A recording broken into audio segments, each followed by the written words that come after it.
So first என்ன பண்ணோம் அப்படின்னா, தேவையான அளவுக்கு எண்ணெய் விட்டோம். எண்ணெய் சூடானதுக்கப்புறம் சோம்பு போட்டோம். சோம்பு பொரிஞ்சதுக்கப்புறம் நறுக்கிய வெங்காயம் போட்டு, நறுக்கிய வெங்காயம் கொஞ்சம் நமக்கு வதங்கினதுக்கப்புறம் கொஞ்சம் கருவேப்பிலை, இஞ்சி பூண்டு விழுது போட்டோம். இஞ்சி பூண்டு விழுத தொடர்ந்து நறுக்கிய தக்காளி போட்டோம்.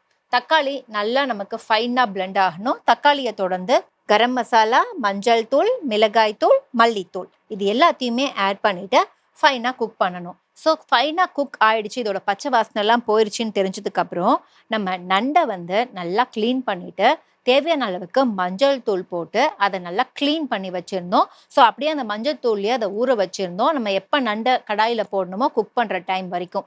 ஸோ அந்த நண்டை எடுத்து போட்டுட்டு அதுக்கப்புறம் தேவையான அளவுக்கு தண்ணி விட்டு உப்பையுமே சரி பார்த்துட்டு கொஞ்ச நேரம் குக் பண்ணதுக்கப்புறம் ஃபைனலாக நம்ம இடித்த மிளகு வச்சுருந்தோம். இடித்த மிளகையும் போட்டுட்டு நம்ம இங்கே நண்டு மசாலா கிரேவின்னு சொல்லியிருக்கோம் அப்படிங்கிறதுனால கொஞ்சம் தண்ணி விட்டு நல்லா குக் பண்ணி ஒரு 2 நிமிஷம் கழித்து சர்வ் பண்ணோம் அப்படின்னா இதுதான் நண்டு மசாலா கிரேவி.